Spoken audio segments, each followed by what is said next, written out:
Bom dia, segundo ano. Hoje, quarta-feira, dia de estudar ciências. Então, nós vamos estudar na aula de hoje medidas de tempo, tá? Da página 11 até a página 17. Vamos com a professora nessa aventura? Então, vamos começando já falando sobre medidas do tempo.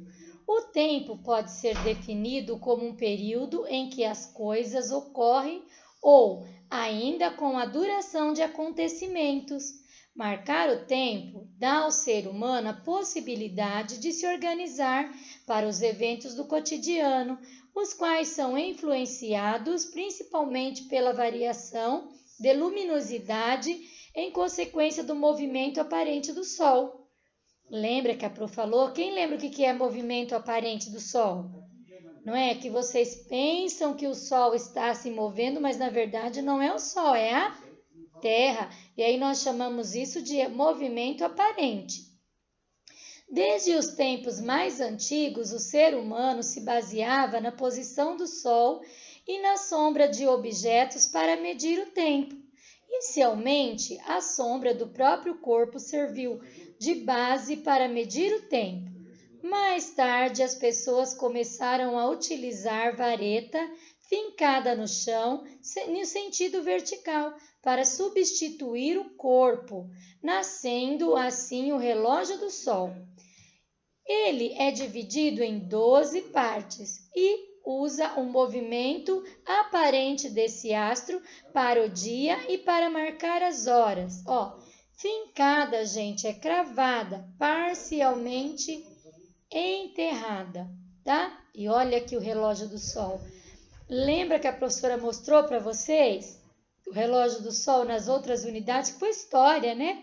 Que nós falamos sobre marcar o tempo. E lá a professora mostrou esse relógio para vocês, que conforme a sombra do Sol ia passando, ia contando os horários. O relógio do Sol, ele funciona através da sombra, não é?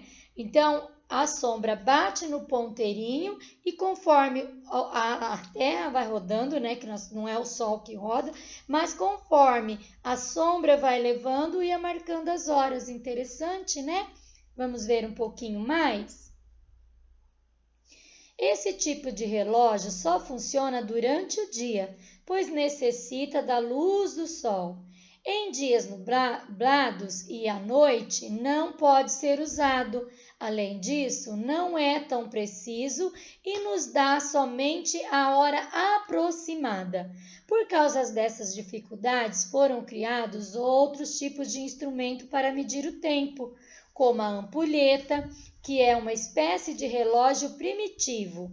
Ela não precisa de luz do sol para funcionar. É composta de 2 recipientes fechados na forma de funil, nos quais a certa quantidade de areia passa de um lado para o outro.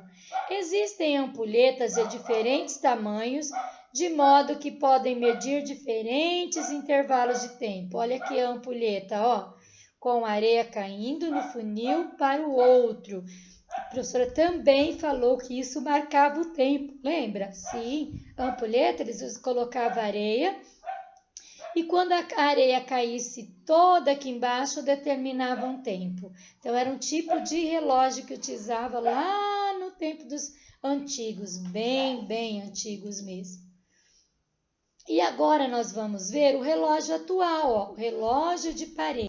Atualmente, utilizamos relógios que funcionam a pilha e são bem mais precisos.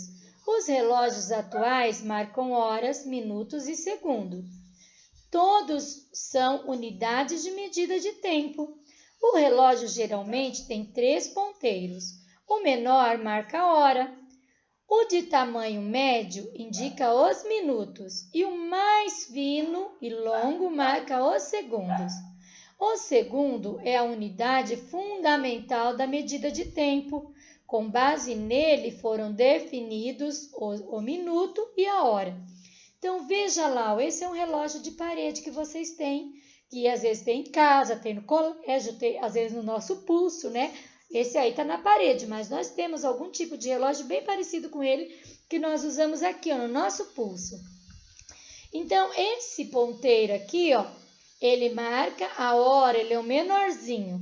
Já esse maior aqui, ele vai marcar os minutos. E o bem fininho aqui marca os segundos. Então, 1 hora tem 60 minutos. 1 minuto tem 60 segundos. E 1 hora tem 60 minutos vezes 60 segundos, que dá o total de 3.600 segundos.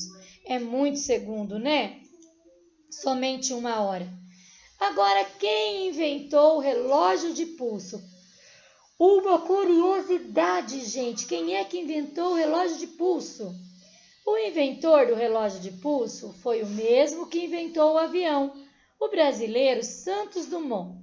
O pai da aviação pretendia cronometrar o tempo de voo dos seus aviões durante as experiências. Naquele tempo, os relógios ficavam nos bolsos, presos a uma corrente.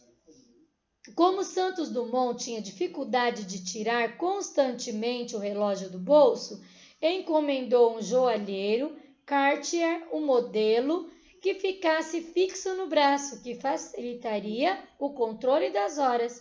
Olha aqui o Santos Dumont, além dele ter inventado o avião, ele também inventou o relógio de pulso.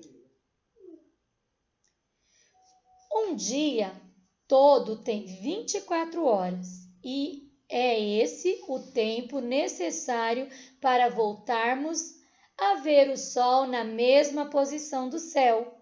A Lua também foi utilizada para medir a passagem do tempo. A observação dela revela que muda de posição no céu, mas o que mais chama atenção com relação a ela é a sua aparência. Gradualmente, a cada 7 dias, a Lua muda de fase, ou seja, altera o formato, com o que parece no céu. Esse período compõe semana. Para voltar à mesma fase, a Lua leva aproximadamente 28 dias. Vamos ver isso? Olha lá, a Lua mudando de fase, ó. Aqui ela está na Lua nova. Veja como que está acontecendo, ó. Parece que aqui está engrossando um pouquinho, depois mais um pouquinho, ela vai enchendo, ó. Então, nós chamamos isso de quê? De lua crescente. Ela está crescendo, então aqui ela já está de lua crescente. Agora, olha aqui, ela continua, ó, mudando as fases dela, não é? Mudou, mudou, mudou, e aqui totalmente coberta. Então, nós chamamos de lua cheia. Agora, veja novamente, ó, ela mudou, né, de posição. E está ficando agora o pretinho, ó, está cobrindo, ela não está cobrindo, então nós chamamos de lua minguante. E essas daqui, ó, olha as fases dela aqui acontecendo de novo. E por fim, quando ela só tem esse arco em volta, nós chamamos de lua nova. Então, a professora colocou esse desenho para você ver as diferentes fases da lua ao longo de um mês todo, ou seja, ao longo desses 28 dias que ela vai mudando as suas fases. Uma forma de organizar a passagem dos dias é usando o calendário. Também falamos muito na aula de história sobre isso, né? Ele indica a passagem do tempo em dias, semanas, meses, né? E é organizado as nossas tarefas ao longo desses períodos. Nós sempre organizamos o nosso cotidiano, ou seja, o nosso dia a dia através do calendário, né? Tal dia eu preciso ir no médico, tem dia que tem aula, sábado e domingo é tal dia, não tem aula, não é assim que nós organizamos? Ó, segunda é dia de português, terça é matemática, quarta é o quê? Ciências e artes, depois quinta, história e musicalização, depois sexta é inglês, não é? Então, e inglês e geografia. Então, nós estamos mudando o nosso dia a dia através do quê? Do calendário. E como que funciona isso? Ó, 24 horas tem um dia. Uma semana tem 7 dias. O mês tem 30 ou 31 dias, né? E tem um mês de fevereiro que tem 28 ou 29 dias. E um ano tem 12 meses e 365 dias. Então, isso nós organizamos por qual forma? Por esse desenho aqui, o calendário. Vamos fazer a leitura? No decorrer da história, o ser humano encontrou diversas maneiras de marcar o tempo. No início, utilizavam o ciclo dia e noite. Para isso, observavam as fases da lua e até a posição das estrelas.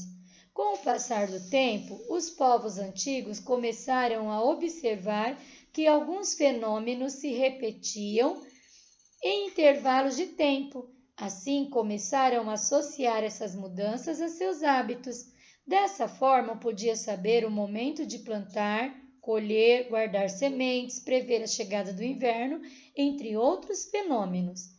Assim, o calendário foi inventado com base nesses fenômenos cíclicos, ajudando o ser humano a organizar o seu tempo. A invenção do calendário possibilitou que a sociedade se organizasse melhor em suas atividades diárias. Então, antigamente, gente, os antigos, as fases da lua era o que fazia com que eles plantassem, colhessem, guardassem sementes. Eles também faziam a previsão do calor, do inverno, através do quê? Das posições da lua, não é? Eles usavam a lua como referência para medir o tempo.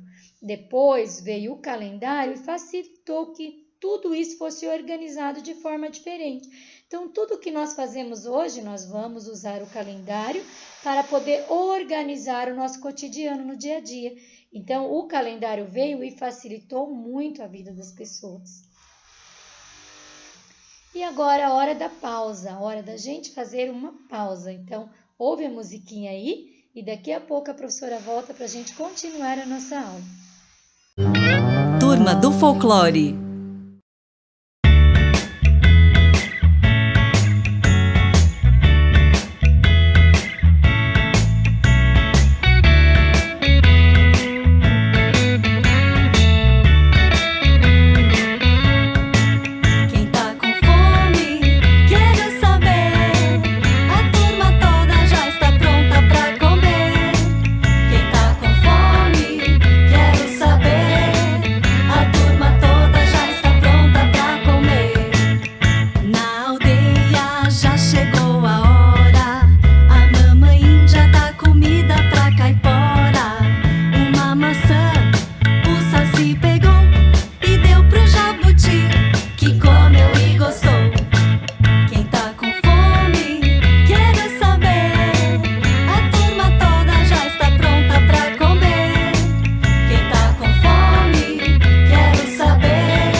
Muito bem, então agora nós voltamos com atividades.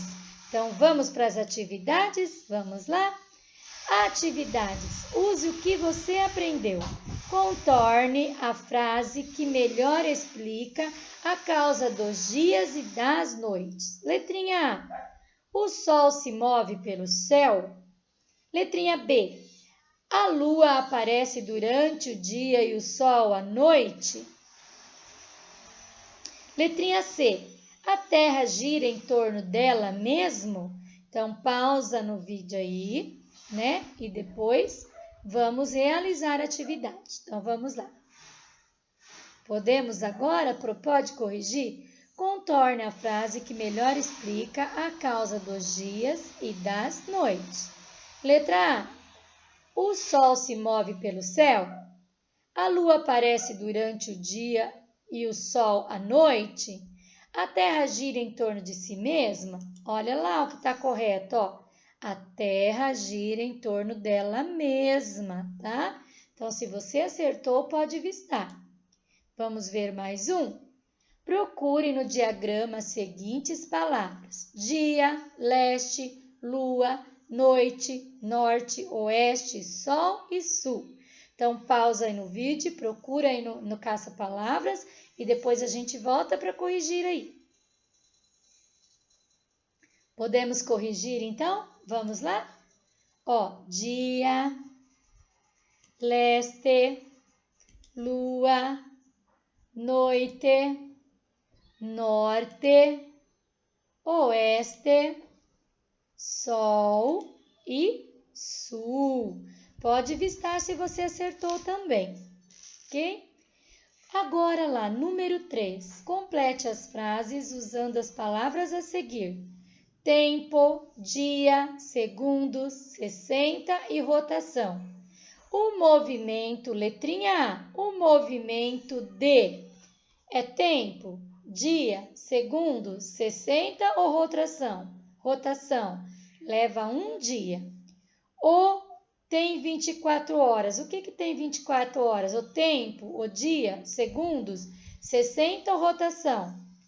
Cada hora tem quantos minutos? Tempo, dia, segundos, 60 ou rotação?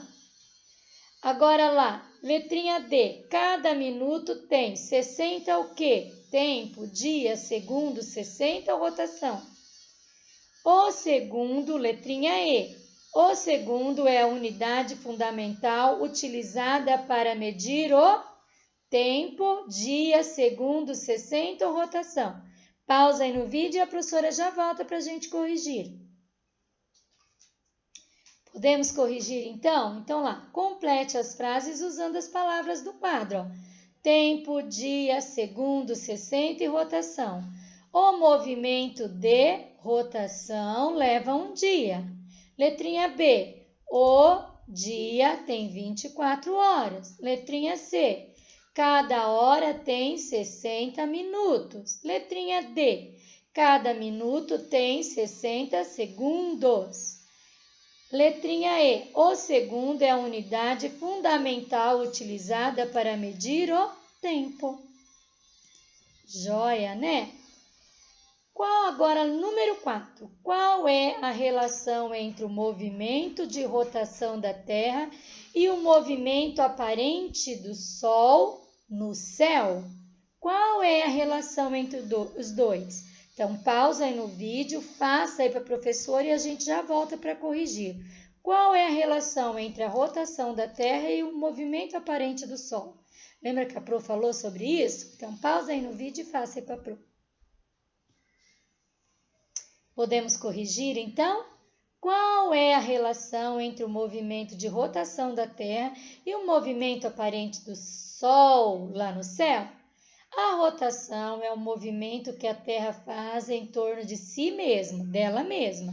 Por causa desse movimento, conseguimos ver o Sol nascer no horizonte e se pôr do lado oposto, dando a impressão de que o Sol se movimenta, não é? Se você colocou assim, ó, não é o Sol que se movimenta e é a Terra que se movimenta em volta dela mesma, você também acertou, ok? E agora tem uma tarefa de casa para você, ó. Página 17. Qual é o sentido do movimento aparente do Sol de acordo com os 4 pontos cardeais? Então, vai ser a página 15, 16 e 17 de tarefa aí para vocês, tá bom? E depois, número 6. O que é necessário ocorrer para que essa sombra seja formada? Lembra que nós falamos sobre isso? Número 7. Antônio mora em Manaus, localizado no norte do Brasil. Nas férias de julho, foi passear em Curitiba, que fica no sul do país. Considerando que as duas cidades estão localizadas em pontos diferentes do território nacional, como seria o movimento aparente do Sol nessas cidades? Então, lembra, olha aqui nos pontos cardeais, vai também na apostila que você vai encontrar. Complete nos espaços da figura a seguir o nome dos pontos cardeais. Lembra que nós temos na apostila e tem também o desenho. Número 9. Antigamente, o ser humano observava o movimento aparente do Sol para marcar o tempo. Para isso, ele verificava as sombras formadas pelo seu corpo ou por algum objeto. No decorrer do dia, analise as sombras a seguir e identifique aproximadamente o horário aproximado retratado em cada situação. Então, qual é o horário retratado mais ou menos aqui? E aqui, qual é o horário retratado aqui? Lembra que na apostila de vocês tem essas duas sombras aqui? A lateral e a em cima? Isso, então vai lá ver qual mais ou menos o horário que está aparente e daí escreva aqui em cima para a professora, ok? E por hoje é só, terminamos a nossa aula. Tenha um abençoado dia.